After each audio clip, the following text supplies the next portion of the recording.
নমস্কার বন্ধুরা, আমরা আজকে রয়েছি আপনাদের সঙ্গে বাংলা ব্যাকরণের উপসর্গের একটা ক্লাস নিয়ে। তো উপসর্গ আপনাদের যে সিলেবাসে রয়েছে, তো সর্বপ্রথমে আমরা দেখে নেই যে উপসর্গ থেকে কি ধরনের প্রশ্ন আপনাদের পরীক্ষায় আসে। ঠিক আছে, এই প্রশ্নগুলো আগে আমরা দেখে নিই এবং এই প্রশ্নগুলো থেকেই কিন্তু আপনাদের এই ধরনের প্রশ্ন কিন্তু পরীক্ষায় আসে। তারপর আমরা পুরো কনসেপ্ট নিয়ে আজকের ক্লাসটা আমরা সাজিয়েছি। তারপরে কিছুটা এমসিকিউ থাকবে কয়েকটি, শুধুমাত্র দেখার জন্য যে কী ধরনের প্রশ্ন আসে। বিশেষ করে আজকের ক্লাসে আমরা সম্পূর্ণ কনসেপ্ট নিয়ে আলোচনা করব। আর কনসেপ্ট যদি আপনারা খুব ভালো করে বুঝে নিতে পারেন, তাহলে যে কোনো প্রশ্ন আপনাদের পরীক্ষায় আসুক না কেন, আপনারা ঝলক দিকলা যা করে আপনারা কী করতে পারবেন, সলভ করতে পারবেন। তো আজকে আমরা প্রথমে ডিসকাস করব উপসর্গ কি, মানে উপসর্গ জিনিসটা আসলে কি, উপসর্গের ডেফিনেশন কি। তারপর প্রশ্ন কী ধরনের আসে, যেমন প্রো কোন উপসর্গ। এখানে আমি প্রো জাস্ট এক্সাম্পল দিলাম, এখানে প্রো নয় অনেকগুলো আছে। প্র, পরা, অপ, বীর, দূর, ঠিক আছে, ফি, কাম, কদ, এইগুলো কোন ধরনের উপসর্গ প্রত্যেকটা আপনারা এক এক করে জানবেন। তারপর প্রহার শব্দের প্র কোন উপসর্গ এটা আপনারা জানবেন। তারপর রামছাগল শব্দে ব্যবহৃত উপসর্গটি কোন অর্থ প্রকাশ করে, উপসর্গটি কোন অর্থ প্রকাশ করে। এখানে কিন্তু কনফিউশন আছে, আমরা লাস্টে বলে দেব, আস্তে আস্তে সবগুলা বলবো। তারপর সমবিহার এই শব্দে কয়টি উপসর্গ আছে। তারপর আরেক ধরনের প্রশ্ন আসতে পারে, সুদক্ষ সন্ন্যাসীর সুচতুর সন্নিপাতের সুবিশাল পদক্ষেপে সকল সুবিচারকই জানালেন স্বাগত। এই বাক্যটিতে মোট কয়টি উপসর্গ আছে। ঠিক আছে, নিচের কোনটি উপসর্গের বৈশিষ্ট্য নয়, তার মানে উপসর্গের আমরা বেশ কয়েকটা বৈশিষ্ট্য বলে দেব। তারপর আপনারা নিচের কোনটা বৈশিষ্ট্য বা নিচের কোনটা বৈশিষ্ট্য নয়, এই ধরনের এমসিকিউ আপনারা সলভ করতে পারবেন। তারপর নিচের কোনটি উপসর্গের কাজ নয় বা নিচের কোনটি উপসর্গের কাজ, এগুলো আপনারা বুঝতে পারবেন। তারপর হচ্ছে আগমন শব্দের উপসর্গটি কোন শব্দ ব্যবহার করে, অনাবৃষ্টি শব্দে উপসর্গ কোন অর্থ প্রকাশ করে। এই ধরনের যে প্রশ্ন আপনাদের পরীক্ষায় আসে, এই সবগুলো কনসেপ্ট কিন্তু আমরা আজকের এই একটি ক্লাসে আমরা প্রোভাইড করার চেষ্টা করব। সুতরাং আপনারা সাথে থাকুন শেষ পর্যন্ত। তো প্রথমে আমরা জানবো হোয়াট ইজ উপসর্গ। উপসর্গটা আসলে কি। জেনারেলি আমাদের পরীক্ষায় কিন্তু ডেফিনেশন আসবে না, আমাদের পরীক্ষায় উপসর্গ আসবে না, যে উপসর্গ কি বা উপসর্গ কাহাকে বলে। আমাদের কম্পিটিটিভ এক্সামে কিন্তু এই ধরনের প্রশ্ন আসবে না। তারপরও আমাদের জানার দরকার আছে। কেন দরকার আছে, পরবর্তীতে তার বৈশিষ্ট্যগুলো জানবো, তার কাজগুলো জানবো, প্রকারগুলো জানবো, বা এমসিকিউ যখন সলভ করবো তখন আমরা এই জিনিসটা জানা দরকার। উপসর্গ মানে কি, উপসর্গ হচ্ছে এক ধরনের অর্থহীন অব্যয়সূচক শব্দাংশ। অর্থাৎ উপসর্গের কোনো নির্দিষ্ট পার্টিকুলার অর্থ থাকে না। উপসর্গের কি থাকে না, উপসর্গের কোনো পার্টিকুলার একটা অর্থ থাকে না, এবং উপসর্গগুলো এক ধরনের অব্যয়সূচক শব্দ হয়। ঠিক আছে, আর উপসর্গ কোথায় বসে, উপসর্গ সবসময় কোনো একটা শব্দে অর্থযুক্ত শব্দের প্রথমে বসে। একটা কথা মনে রাখবেন, অর্থযুক্ত শব্দের প্রথমে বসে, এবং শব্দটি বসার পর এই শব্দটার অর্থের পরিবর্তন ঘটায়, শব্দের পরিবর্ধন ঘটায়, বা শব্দটাকে সংকুচন করে, মানে শব্দটাকে একটু ছোটো করে, নতুবা শব্দটাকে বড় করে বা সম্প্রসারণ ঘটায়। ঠিক আছে, শব্দের অর্থটা হয়তো ছোটো করে, বা শব্দের অর্থ বড় করে, বা শব্দটাকেও বড় করে, শব্দটাকেও ছোটো করে। এই ধরনের যে অর্থহীন যে অব্যয়সূচক শব্দাংশ আছে, এইগুলাকে আমরা কি বলতে পারি, উপসর্গ বলতে পারি। এবার উপসর্গের কিছু বৈশিষ্ট্য, পরীক্ষা প্রশ্ন আসতে পারে যে নিচের কোনটা উপসর্গের বৈশিষ্ট্য নয়। উপসর্গের বৈশিষ্ট্য নয় বলে এখান থেকে যে কোনো তিনটা দেবে, আর বাইরে থেকে যে কোনো জায়গা থেকে কোনো একটা যে কোনো পয়েন্ট তুলে দেবে। তো যেটা তুলে দেবে এটা নয়। ঠিক আছে, প্রথমে আমরা দেখে নিই উপসর্গের বৈশিষ্ট্যগুলো কী রয়েছে। উপসর্গ সবসময় কোথায় বসে, আগে বসে। এক নম্বর বৈশিষ্ট্য কি, উপসর্গ শব্দের প্রথমে বসে। কী করে বসবে আমরা দেখাবো, পুরো ডিটেলস আপনারা জানতে পারবেন, পুরো স্টেপ আমরা আজকের এই ক্লাসে কভার করব। উপসর্গগুলো কি, এক ধরনের অব্যয়সূচক শব্দাংশ। এটা কোনো বিশেষণ, সর্বনাম, ক্রিয়াপদ কিছু নয়। এটা কি ধরনের পদ, এটা হচ্ছে অব্যয়সূচক পদ, অব্যয়সূচক শব্দাংশ বা শব্দের একটা অংশ আমরা বলতে পারি। উপসর্গের নিজস্ব কোনো অর্থ নেই, অর্থাৎ তার অর্থবাচকতা নেই। অর্থবাচকতা পরীক্ষায় আপনার নিজস্ব কোনো অর্থ দেবে না, পরীক্ষায় দেবে যে উপসর্গের অর্থবাচকতা নেই। তো অর্থবাচকতা জিনিসটা কি, এটা তো আপনাকে জানতে হবে। তো অর্থবাচকতা শব্দের অর্থ হচ্ছে কি, যার কোনো নিজস্ব অর্থ নাই। নিজস্ব অর্থ নাই অর্থাৎ নিজস্ব অর্থ শব্দের অর্থ হচ্ছে অর্থবাচকতা। অর্থবাচকতা মানে কি, নিজস্ব অর্থ। ঠিক আছে, যেমন আমরা একটা যদি দেই প্র, এই প্র এর নিজস্ব কি অর্থ আছে বলুন তো? এই প্র এর কি কোনো নিজস্ব অর্থ আছে? কিন্তু সে যখন একটা মূল শব্দের সঙ্গে যখন সে বসবে তখন কিন্তু তার একটা নির্দিষ্ট অর্থ বেরিয়ে আসবে। সুতরাং উপসর্গের কোনো নিজস্ব অর্থ নাই, অর্থাৎ অর্থবাচকতা নাই। উপসর্গগুলা অন্যকে অর্থ দান করে, অর্থাৎ অর্থোদ্যোগতা আছে। অর্থোদ্যোগতা মানে কি? যার অর্থ দিতে পারে বা অর্থ দান করতে পারে। এখানে দুটো শব্দ মাথায় রাখবেন, একটা হচ্ছে অর্থবাচকতা, বাচকতা মানে তার নিজস্ব অর্থ, আর অর্থ উদ্যোগতা মানে সে অন্যকে অর্থ দান করতে পারে। অর্থ মানে এখানে কোনো অর্থ বলতে এখানে কোনো টাকা পয়সার কথা বলছি না ভাই, শব্দের যেটা অর্থ, শব্দের যেটা মিনিং, এই মিনিংটা অন্যকে দিতে পারে। কী করে দেবে আমরা দেখব। এখানে বিভক্তি বা প্রত্যয় যুক্ত হয় না, উপসর্গে কখনো বিভক্তি বা প্রত্যয় যুক্ত হবে না। আর আমরা জানি বাংলা ব্যাকরণের কয়টা তত্ত্ব আছে? মূলত 4টা তত্ত্ব আছে বাংলা ব্যাকরণের। কি কি? শব্দতত্ত্ব, অর্থতত্ত্ব, বাক্যতত্ত্ব আর একটা রয়েছে ধ্বনিতত্ত্ব। 4 ধরনের তত্ত্ব রয়েছে। তো উপসর্গটা বাক্যের কোন তত্ত্বে আলোচিত হয় প্রশ্ন আসতে পারে। তো মনে রাখবেন এটা ব্যাকরণের শব্দতত্ত্বে আলোচিত হয়। যেহেতু 4টা তত্ত্ব রয়েছে, শব্দতত্ত্ব, অর্থতত্ত্ব, বাক্যতত্ত্ব বা ধ্বনিতত্ত্ব, তো এটা ব্যাকরণের শব্দতত্ত্বে আলোচিত হয়, এটা মাথায় রাখুন। আচ্ছা, নেক্সট আমরা দেখি এতটুকু বোঝা গেল উপসর্গ কি, উপসর্গের বৈশিষ্ট্য কি আমরা বুঝলাম। ঠিক আছে, যদি বুঝে থাকেন তাহলে অবশ্যই ক্লিয়ার লিখুন। আমরা নেক্সট দেখি উপসর্গের কাজ কি। অনেক কাজ আছে, তার মধ্যে 2টা কাজ হচ্ছে প্রথম বা প্রধান 2টা কাজ। একটা হচ্ছে উপসর্গ কি করে? নতুন শব্দ গঠন করে। কি করে গঠন করবে আমরা দেখাবো। উপসর্গ নতুন শব্দ গঠন করে। উপসর্গ কি করে? একটা নতুন শব্দ গঠন করে, শব্দের অর্থের পরিবর্তন ঘটায় বা অর্থের পরিবর্ধন করে বা অর্থের সংকুচন ঘটায় বা অর্থের সম্প্রসারণ ঘটায়। ঠিক আছে। আচ্ছা, উপসর্গ কয় প্রকার ভাই? উপসর্গ হচ্ছে 3 প্রকার। কি কি? একটা হচ্ছে খাঁটি বাংলা উপসর্গ, একটা হচ্ছে তৎসম বা সংস্কৃত উপসর্গ, একটা হচ্ছে বিদেশি উপসর্গ। ঠিক আছে, তো এটা মনে রাখবেন উপসর্গ 3 প্রকার। একটা হচ্ছে খাঁটি বাংলা উপসর্গ, অর্থাৎ যাকে আমরা বাংলা উপসর্গ বলে থাকি। একটা হচ্ছে তৎসম, তৎসম মানে কি সংস্কৃতের সমান বা সংস্কৃত উপসর্গ। এই সংস্কৃত উপসর্গ কয়টা? টোটাল হচ্ছে 20টা। কি কি 20টা স্যার? এবার আমি বলছি, সাথে থাকুন। বিদেশি উপসর্গ, বিদেশি উপসর্গ অনেকগুলি আছে। কি কি আছে এবার আমরা দেখাবো, আপনারা দেখবেন। আপাতত এই জিনিসগুলো আমরা একটু মাথায় রাখি। নেক্সট আমরা স্লাইডে যাই। আচ্ছা, এবার আমরা এই যে নতুন শব্দ গঠন করে, এগুলা কি মূল শব্দের সঙ্গে কি করে উপসর্গগুলো গঠন করে আমরা দেখি। এখানে দেখুন বেশ কয়েকটা উপসর্গ দিয়েছি। যেমন উপসর্গ এখানে রয়েছে একটা প্র, উপ, আ, বি, সম, উত, পরি। এগুলো কিন্তু এক একটা উপসর্গ। ঠিক আছে, প্র, উপ, আ, বি, সম, উত, পরি। এখানে কিন্তু মিক্সচার উপসর্গ আছে। মিক্সচার বলতে কি? এখানে আপনারা এখানে বাংলা উপসর্গ আছে, সংস্কৃত উপসর্গ আছে এবং বিদেশি উপসর্গ আছে। তো তার পরবর্তীতে আমরা জানবো যে কোনগুলা বাংলা, কোনগুলা সংস্কৃত এবং কোনগুলা আমাদের বিদেশি। আস্তে আস্তে আমরা স্টেপ বাই স্টেপ জানতে যাব। তো এখানে দেখুন, এখানে মূল শব্দ আমরা কি দিয়েছি? মূল শব্দ দিয়েছি আমরা হার। হার, হারের কিন্তু একটা কি আছে? নির্দিষ্ট অর্থ আছে। হারের বেশ কয়েকটা অর্থ আছে, বাক্য ভেদে বা প্রসঙ্গ অনুযায়ী তার অর্থটা কিন্তু পরিবর্তন হয়। যেমন একটা হার যদি বলি গলার হার, মেয়েদের গলার হার একটা হার। হার মানে কি? যদি আমরা কোনো খেলাতে যাই, খেলাতে হার জিত হয়, এখানে হার জিত অর্থাৎ লাভ লস। যখন লস হয় তখন বলবো আমি হেরে গেছি, মানে একটা হার। এ ধরনের হারের বেশ কয়েকটা অর্থ আছে। ঠিক আছে, ওটা তার একটা নির্দিষ্ট অর্থ আছে। এবার উপসর্গের সঙ্গে যখন সে তাকে যখন বসবে, যেমন প্রয়ের সঙ্গে যদি আমি তাকে বসাই তখন কি হয়ে যাবে? প্র একটা উপসর্গ। উপসর্গ কোথায় বসে? আগে বলেছিলাম উপসর্গ শব্দের প্রথমে বসে। তো প্র যদি প্রথমে বসে তাহলে কি হয়ে যাবে? প্রহার। তো প্রহার শব্দের অর্থ কি? মারামারি। ঠিক আছে, প্রহার শব্দের অর্থ কি? মারামারি। একটা নতুন অর্থ প্রকাশ করছে। এই হারের সঙ্গে বসায় এই প্রয়ের কোনো নির্দিষ্ট কোনো অর্থ নাই, কিন্তু সে যখন হারের সঙ্গে বসলো তখন কী হলো? প্রহার। তো প্রহারের কিন্তু একটা নির্দিষ্ট অর্থ হয়ে গেল, অর্থাৎ তার কি? তার অর্থ উদ্যোগতা আছে বা অর্থ দিতে পারছে, তাই তো। তো প্রহার শব্দের অর্থ কি? মারামারি করা বা মারধর।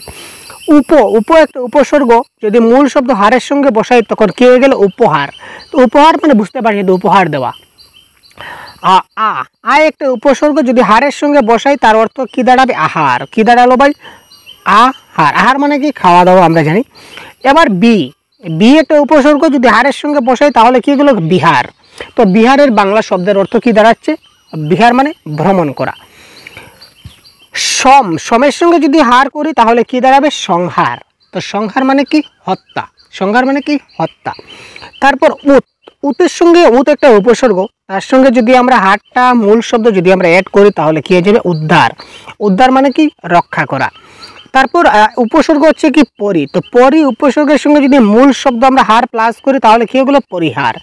তো পরিহার মানে কি? ত্যাগ করা। ঠিক আছে। তো দেখুন এই উপসর্গগুলা আরও অনেকগুলো আছে, আপনারা বসাতে পারেন। আরও অনেকগুলো উপসর্গ আছে, অনেকগুলো মূল শব্দ আছে। তো যার সঙ্গে যে বসবে, অর্থাৎ যে কি বললাম, যে অর্থহীন অব্যয়সূচক শব্দাংশ যখন একটা মূল শব্দের আগে বসে একটা নতুন অর্থ প্রদান করবে শব্দটির, তখন সেই জিনিসটা হয়ে গেল উপসর্গ। ঠিক আছে, ক্লিয়ার? আমরা দেখি নেক্সট স্লাইডে কী দেওয়া আছে। এবার দেখুন উপসর্গ হচ্ছে তিন প্রকার। একটা হচ্ছে খাঁটি বাংলা উপসর্গ, একটা হচ্ছে তৎসম উপসর্গ, একটা হচ্ছে বিদেশি উপসর্গ।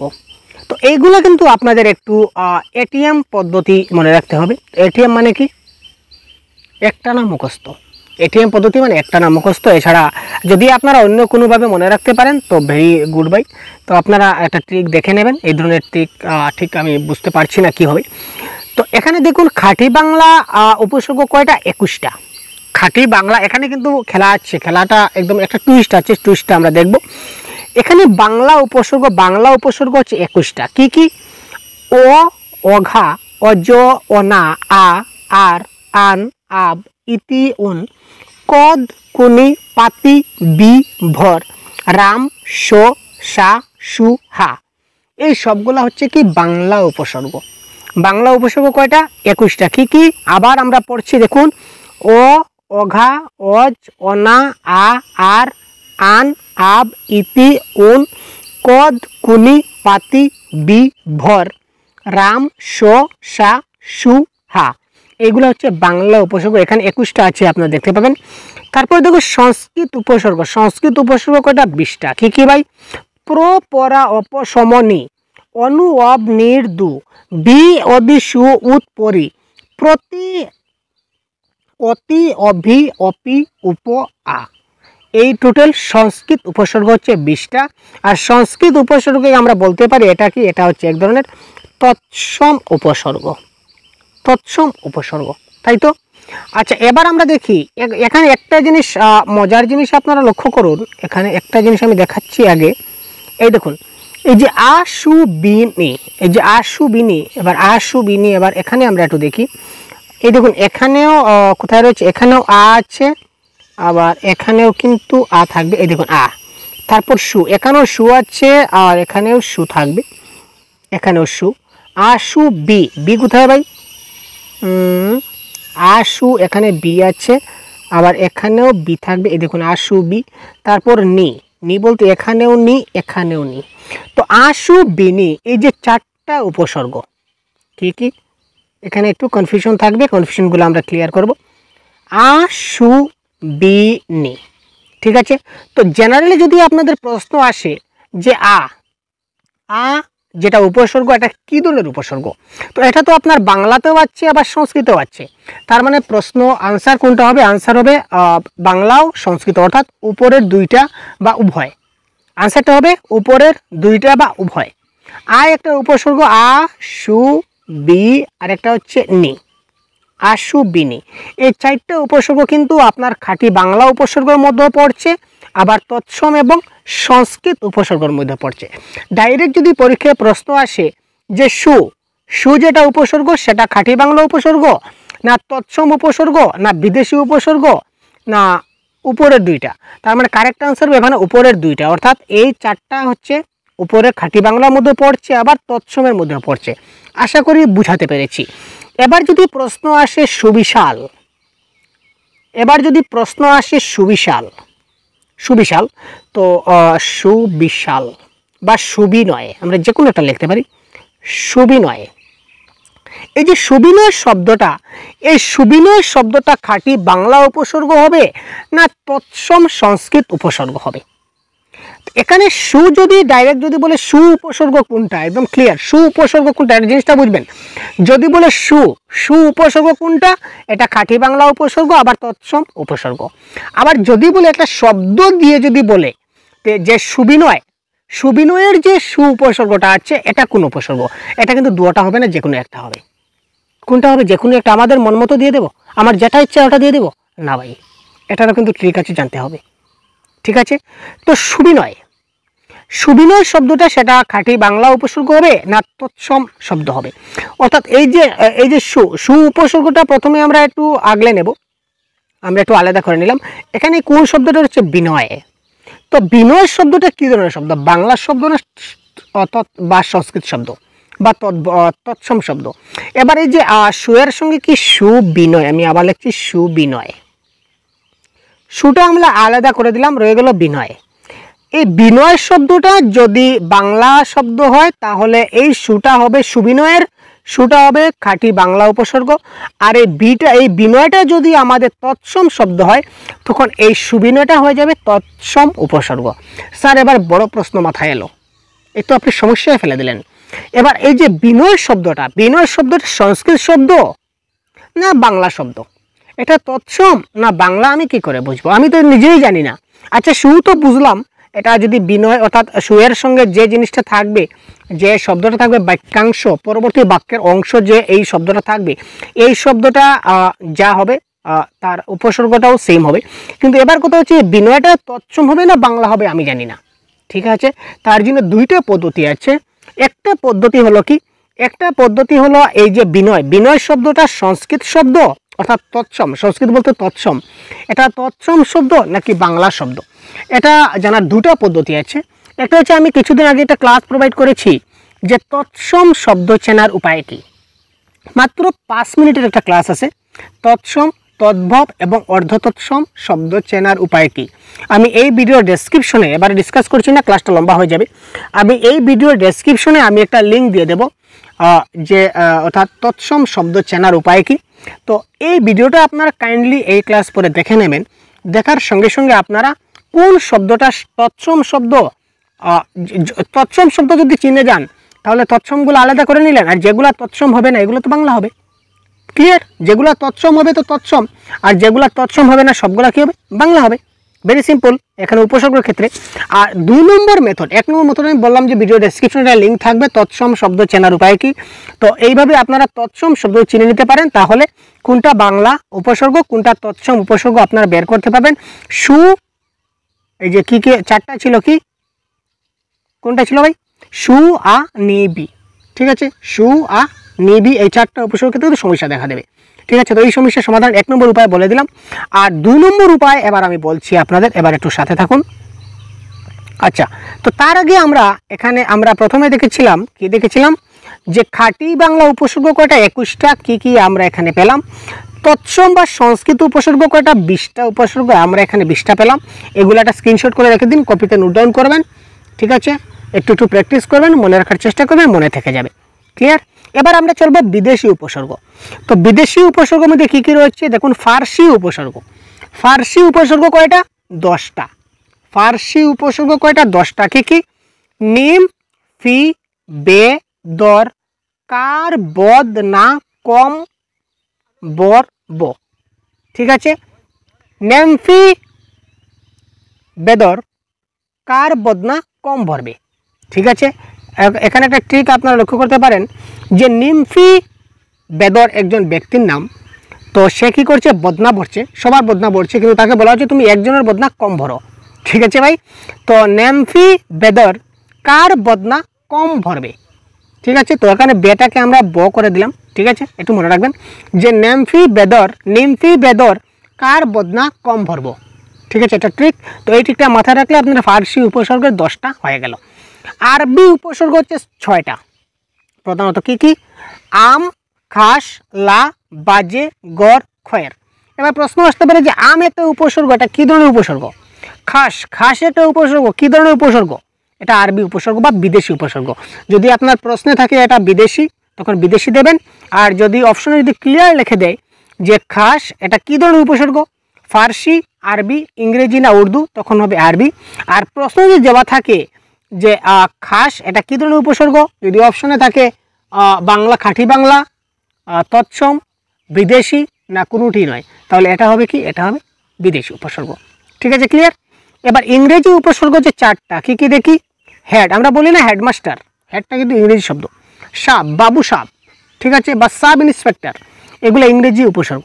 হাফ, হাফ মানে কি অর্ধেক, তো আমরা বলি না হাফ প্লেট চিকেন দিয়ে দাও, হাফ প্লেট মোমো দিয়ে দাও, হাফ প্লেট বিরিয়ানি দিয়ে দাও, আজকে হাফ সেঞ্চুরি করে নিল, এই যে হাফ, এটা ইংরেজি।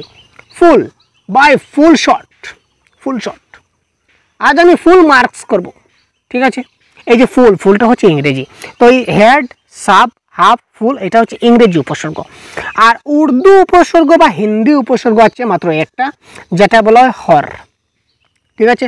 হর রোজ, হর রোজ আমি কাজটি করব, এই যে হর, হরটা হচ্ছে হিন্দি উপসর্গ কিংবা উর্দু উপসর্গ। যদি পরীক্ষায় হিন্দি বা উর্দু একসঙ্গে কিন্তু অপশন থাকবে না, যদি অপশনে উর্দু থাকে তো উর্দু দেবেন, আর যদি হিন্দি থাকে তাহলে হিন্দি দেবেন। অপশনে কিন্তু দুটো একসঙ্গে কিন্তু কখনোই দেবে না, যদি উর্দু দেয় তাহলে হিন্দি দেবে না, আর যদি হিন্দি দেয় তাহলে উর্দু দেবে না। ক্লিয়ার? আচ্ছা, এইগুলো আমাদের বিদেশি উপসর্গ। এবার আমরা যে আগে যেটা বলেছিলাম একটা সমস্যা আপনাদের, যে আ, সু, পি, নি, এই চারটি উপসর্গ হলো খাঁটি বাংলা উপসর্গ এবং সংস্কৃত উপসর্গ। সংস্কৃত মানে তৎসম উপসর্গ আর কি, অর্থাৎ এই চারটি উপসর্গ খাঁটি বাংলাতেও আছে আবার সংস্কৃতেও আছে। তো এবার আমরা চিনব কী করে যে কোনটা মানে কোন শব্দটা যদি শব্দে ব্যবহৃত হয়। এমনি জেনারেলি আশু বিনি যদি আসে যে বি উপসর্গটা কী ধরনের উপসর্গ, আমরা বলবো উপরের দুটাই, অর্থাৎ বাংলা উপসর্গ এবং সংস্কৃত উপসর্গ। আর যদি বি দিয়ে একটা শব্দ বা নি দিয়ে, যেমন নির্দয়, যদি বলে নির্দয়,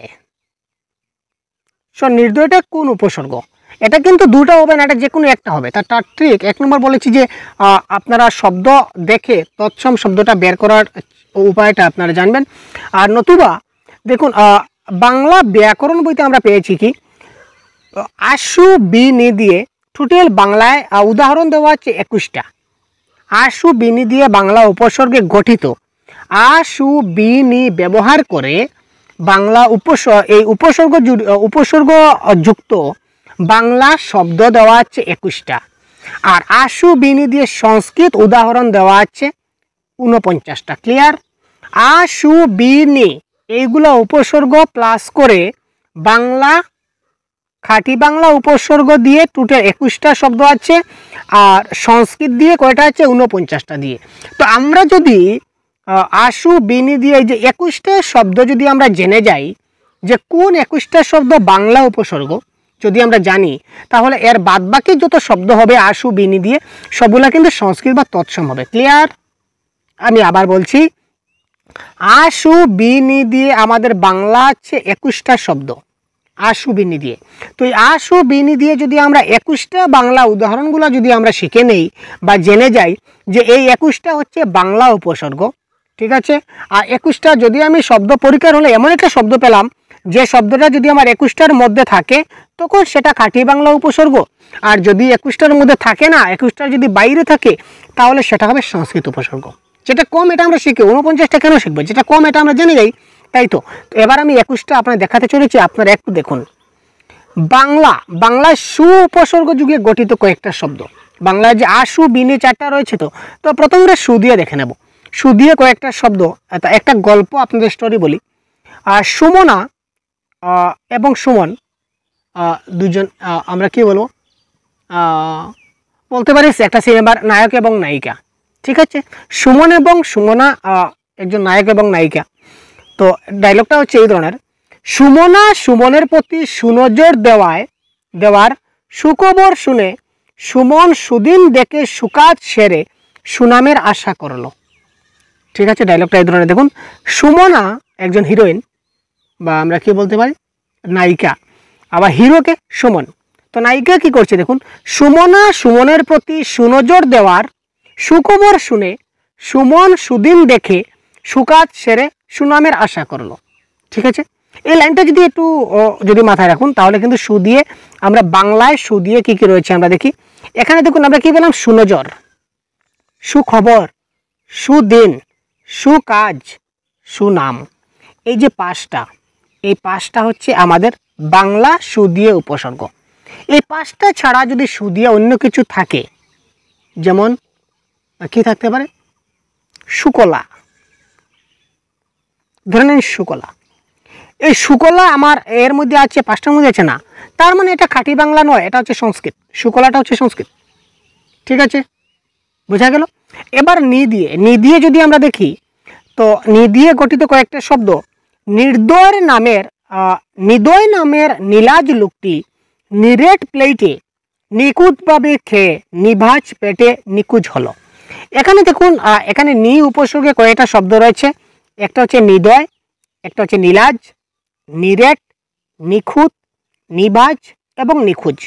এখানে রয়েছে টোটাল 6টা শব্দ। এই নি দিয়ে এই 6টা শব্দ যদি আপনারা পান, তাহলে এটা হচ্ছে খাঁটি বাংলা উপসর্গ। আর এই 6টার বাহিরে যদি আপনারা নি দিয়ে কোনো শব্দ পান, তাহলে সেটা হবে সংস্কৃত উপসর্গ বা তৎসম উপসর্গ। ক্লিয়ার? নি দিয়ে কিন্তু বাংলাতেও হয়, আবার সংস্কৃতেও হয়। যদি এই 6টা শব্দ পান, নিদয়, নীলাজ, নিরেট, নিখুঁত, নিভাজ এবং নিখুঁজ, এই 6টা যদি আপনারা পান, তাহলে এটা হলো এই 6টা হবে কি বাংলা উপসর্গ। আর এই 6টার বাহিরে যদি কোনো শব্দ আপনারা পান, যে কোনো শব্দ, এই 6টা ছাড়া যে কোনো শব্দ, ঠিক আছে, যে নিলাম, নিলাম হয়ে গেল, নিলাম, তো নিলাম তো আমার এখানে নাই, নিলাম কি এখানে আছে না, তার মানে এটা সংস্কৃত উপসর্গ, বাংলা নাই মানে এটা সংস্কৃত। ক্লিয়ার? এবার আমরা দেখব, আমরা কি দেখলাম, সু দেখলাম, নি দেখলাম, এবং আই এবং বি দিয়ে কয়েকটা শব্দ, বিবুই, আকাড়া, আচালা, আছাকা এবং আধোয়া চাল দিয়ে আলুনি খিচুড়ি রান্নার চেষ্টা করে আখাটা ও আগাছা নিয়ে বিনামা হয়ে বিপদে হাঁটা দিল। এখানে দেখুন, বিভুই, আকাড়া, আচালা, আছাকা, আধোয়া, আলুনি, তারপর আখাটা, আগাছা, বিনামা, বিপদ, এইগুলো হচ্ছে কি এই বাংলা উপসর্গ গঠিত শব্দ। ঠিক আছে, আদি এবং বি দিয়ে। তো এর বাইরে যদি আমরা কোনো শব্দ পাই, সেগুলো হয়ে যাবে আমাদের কি সংস্কৃত উপসর্গ। আর এই কয়েকটার মধ্যে যদি আমরা পাই, তখন সেগুলো হয়ে গেল কি আমাদের সংস্কৃত বাংলা উপসর্গ। যদি এর মধ্যে পাই, আর এর মধ্যে টোটাল আমরা এখানে কতটা শব্দ আলোচনা করলাম, এই যে এখানে কয়েকটা শব্দ আপনাদের দেখালাম, আর এখানে কয়েকটা শব্দ দেখালাম, এখানে টোটাল আমরা 21টা শব্দ আপনাদের দেখিয়েছি। তো 21টা শব্দ যদি থাকে, তখন আপনারা বলবেন এগুলো হচ্ছে খাঁটি বাংলা উপসর্গ। আর যদি 21টার যদি বাহিরে কোনো শব্দ থাকে আশু বিনি দিয়ে, তখন সেগুলো ডাইরেক্ট আপনারা বলে দেবেন এগুলো হচ্ছে কি সংস্কৃত উপসর্গ। ক্লিয়ার? আশু বিনি নিয়ে কনসেপ্টটা ক্লিয়ার হলো। এবার দেখুন, আমরা শেষ পর্যায়ে চলে এসেছি। আগমন শব্দের আ উপসর্গটি কোন অর্থ প্রকাশ করে? আগমন শব্দের আ, তো প্রথমে আমরা কি করলাম, এখানে আগমনটা লিখে নিলাম।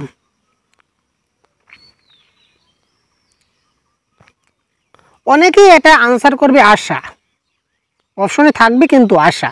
তো আগমন শব্দের অর্থ হচ্ছে আশা, কিন্তু প্রশ্নে কিন্তু আপনাকে আগমন শব্দের অর্থ জিজ্ঞাসা করে না ভাই, বলেছে যে আগমন শব্দের আ উপসর্গটা কোন অর্থে প্রকাশ পেয়েছে, আ। তো এবার আমরা কি করব, আটাকে কিন্তু সেপারেট করে দেব।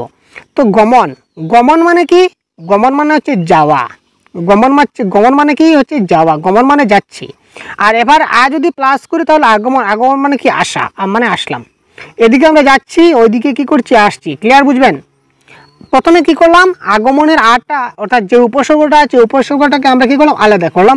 তারপর এখানে কি ছিল, গমন। তো গমন মানে কি, এখানে গমন মানে কি যাওয়া, আমরা যাচ্ছি। আর আগমন মানে কি আসা, মানে আসলাম। তো এখানে কোন সম্পর্ক হচ্ছে, আসা যাওয়া। তো আসা যাওয়া মানে কি বিপরীত অর্থ প্রকাশ করছে। ক্লিয়ার? তো কারেক্ট আনসার, এটা কারেক্ট আনসার হবে যে আগমন শব্দের আ উপসর্গটা কি করছে, বিপরীত অর্থ প্রকাশ করছে, বিপরীত অর্থ প্রকাশ করছে। এবার যদি বলি বৃষ্টি, অনাবৃষ্টি, এবার যদি আমি বলি এখানে কি বলবো, এবার যদি আমি বলি এখানে অনাবৃষ্টি, তো অনাটাকে যদি আমি আলাদা করি, তাহলে বৃষ্টি, বৃষ্টি মানে হচ্ছে কি মেঘ, বৃষ্টি মানে মেঘ। আর অনা মানে কি নাই মেঘ, নাই মেঘ। বৃষ্টি মানে কি বৃষ্টি হচ্ছে বা বৃষ্টি, আর অনাবৃষ্টি মানে বৃষ্টি নাই। তার মানে এখানে অভাব অর্থে, অভাব, অভাব বা নাই অর্থে, নাই বা অভাব অর্থে ব্যবহৃত হয়েছে অনা শব্দটি। ক্লিয়ার? এটা কিন্তু মুখস্থ করার ব্যাপার নয়, এগুলো হচ্ছে কমন সেন্সের ব্যাপার। আপনি উপস্থিত বুদ্ধি করে এগুলো বের করতে হবে। কারণ পরীক্ষায় যে আমি যে এখানে আগমন আর অনাবৃষ্টি দিচ্ছি, পরীক্ষায় যে দুইটা শব্দ আসবে তার কোনো মানে নেই ভাই। পরীক্ষায় কোন শব্দ আসবে আমি জানি না, আপনিও জানেন না। কনসেপ্ট যদি ক্লিয়ার থাকে, আপনি যদি বুঝতে পারেন, তাহলে কিন্তু আপনি অনায়াসে সলভ করতে পারবেন। বুঝা গেল? তো এখানে অনাবৃষ্টিটা হচ্ছে কি, অনাবৃষ্টির অনাটাকে যদি সেপারেট করি তো বৃষ্টি মানে কি, বৃষ্টি হবে বা বৃষ্টি আমরা বুঝাতে পারছি বৃষ্টি। আর অনাবৃষ্টি মানে কি, বৃষ্টি নাই। তো তার মানে এখানে অনা শব্দটা নাই বা অভাব অর্থে ব্যবহৃত হয়েছে। ক্লিয়ার? তো এবার আমরা কয়েকটি এমসিকিউ দেখব, আশা করি কনসেপ্ট আপনারা বুঝলেন। তো এই যে খাঁটি বাংলা উপসর্গ কোনগুলি, খুব ভেরি ভেরি ইম্পর্টেন্ট হচ্ছে কি, এই জিনিসগুলো আপনারা একটু খুব ভালো করে কপিতে নোট ডাউন করে রাখবেন। বাংলা উপসর্গ 21টা, কী কী বাংলা উপসর্গ, সংস্কৃত উপসর্গ হচ্ছে 20টা, কোনগুলো সংস্কৃত উপসর্গ এইগুলো একটু দেখে রাখবেন। আর বিদেশি উপসর্গগুলো কী কী এইগুলো একটু আপনারা একটু দেখে রাখবেন, বা যদি মনে রাখতে না পারেন তাহলে মুখস্থ করে নেবেন, কিছু করার নাই ভাই, দুঃখিত। ঠিক আছে? তো এগুলো যদি আপনারা জানা থাকে তাহলে অবশ্যই আপনারা মোটামুটি। আর আশু বিনি যে কনসেপ্ট, যে মানে একটা জটিলতা ছিল, এটা দুটার মধ্যেও আছে, কিন্তু শব্দজনিত গঠন কারণে কোনটা হবে এটা আমরা এবার দেখিয়ে দিলাম। তো এবার কয়েকটা এমসিকিউ জাস্ট দেখবো, খুব কম সময়, ভেরি ইজি কোয়েশনগুলো। উপসর্গ কি শব্দের শেষে যুক্ত হয় না, মাঝে যুক্ত হয় না, অর্থ পরিবর্তন করে না বলেছে, অর্থ পরিবর্তন করে কিন্তু। তো এটা কারেক্ট আনসার হবে, উপসর্গ হচ্ছে শব্দের আগে যুক্ত হয়। Very simple. নিচের কোনটি বাংলা উপসর্গের উদাহরণ? বাংলা প্র, ত, ই, কদ। তো এবার কারেক্ট আনসার কদ হবে। কেন কদ হবে আমি আপনাদের দেখিয়ে দিচ্ছি। বাংলা উপসর্গের মধ্যে যাই, এখানে দেখুন কদ আছে, কোথায় আছে, এই দেখুন কদ আছে। ঠিক আছে? তো এই ধরনের যে কোনো একটা দিয়ে দিতে পারে, আমি শুধুমাত্র কদ দিয়েছি আপনাদেরকে মানে বোঝানোর জন্য, যাতে করে বুঝতে পারেন যে কী ধরনের প্রশ্ন আসে। পরীক্ষা কিন্তু কদ না দিয়ে যে কোনো রাম দিয়ে দেবে, বি দিয়ে দেবে, ভর দিয়ে দেবে, পাতি দিয়ে দেবে, সু দিয়ে দেবে, হাড় দিয়ে দেবে, যে কোনো একটা কিছু দিয়ে দিতে পারে। সুতরাং একটু মাথায় রাখুন। ঠিক আছে? এবার কারেক্ট আনসার হবে কদ। কদটা হচ্ছে বাংলা উপসর্গ। ঠিক আছে? বাংলা উপসর্গ। আর যদি বলি তৎসম উপসর্গ কোনটা বা সংস্কৃত উপসর্গ, এটা হচ্ছে প্র, পরা, অপ, অপি, এগুলো হচ্ছে সংস্কৃত উপসর্গ। ঠিক আছে? উপসর্গযুক্ত শব্দ কোনটি? প্রকাশে কি সবাই প্রথমে অপ আছে? না। সুবিধায় কি অপ আছে? না। উৎসবে কি অপ আছে? না। কিন্তু অপমানে অপ আছে, সুতরাং অপমান কারেক্ট আনসার। আচ্ছা, সু উপসর্গটা সাধারণত কি অর্থ প্রকাশ করে? সু যেটা উপসর্গ, এটা কোন অর্থ প্রকাশ করে? অভাব, শুভ বা আলো, বিপরীত বা অতিরিক্ত। যদি বলি সুনাম বলতে একজন ব্যক্তির ভালো দিকটা বোঝায় না খারাপ দিকটা বোঝায়? বলুন ভাই। সুনাম, এখানে তো সু ব্যবহৃত হয়েছে, তো এই ব্যক্তিটার নাম আছে, কী ধরনের নাম আছে? সুনাম না বদনাম? ভালো নাম না খারাপ নাম? তার কিন্তু সুনাম বলতে তার অনেক ভালো নাম রয়েছে এই দুনিয়াতে। তার মানে এখানে সুনাম বলতে এখানে ভালো বা শুভ হবে কারেক্ট আনসার। তারপর দেখছি নিচের কোন শব্দে উপসর্গ নাই? উদ্ভবে কিন্তু উদ আছে উপসর্গ। নিবাসে কিন্তু নি উপসর্গ আছে। প্রস্তুতে প্র উপসর্গ আছে, কিন্তু ফুলে কোনো উপসর্গ, অর্থাৎ ফু বলে কোনো উপসর্গ আমার কাছে নাই, আমাদের কাছে নাই। সুতরাং কারেক্ট আনসার হবে ফুল। বি উপসর্গ যুগে কোন শব্দ গঠিত? বি, এখানে সংসার, অনুভব, উপকার এগুলাতে বি নাই, কিন্তু বিশ্বাসে বি আছে, সুতরাং বি হবে কারেক্ট আনসার। অনু উপসর্গের অর্থ কি? পিছনে না অনুসরণ, বিপরীত, অভাব না উপরে? তো এটা কারেক্ট আনসার হবে পিছনে বা অনুসরণ। ঠিক আছে? তো কোয়েশ্চেন নম্বর 8 এখানে দেখতে পাচ্ছেন। তো এই প্রশ্নের কারেক্ট আনসার কি হবে এটা আপনারা খুব তাড়াতাড়ি কমেন্ট বক্সে জানিয়ে দিন। ঠিক আছে? এটা আপনার জন্য রাখলাম। অর্থাৎ উপসর্গযুক্ত নিচের কোন শব্দ? পরিচয়, প্রচার, উপলব্ধি, নির্ভর। তো এটা কারেক্ট আনসার কী হবে আপনারা খুব তাড়াতাড়ি কমেন্ট বক্সে জানিয়ে দিন, এবং পরবর্তীতে আমরা অন্য একটা ক্লাস নিয়ে আপনাদের সঙ্গে খুব শীঘ্রই কথা বলবো। ভালো থাকবেন, সুস্থ থাকবেন, আমাদের সঙ্গে থাকবেন। আর উপসর্গ নিয়ে যদি আর কোনো প্রশ্ন আপনাদের জানা থাকে বা জানার জন্য থাকে, তাহলে অবশ্যই কমেন্ট বক্সে আমাদের জানাতে ভুলবেন না। আমরা পরবর্তী ক্লাসে আপনাদেরকে ক্লিয়ার করার চেষ্টা করব। ধন্যবাদ।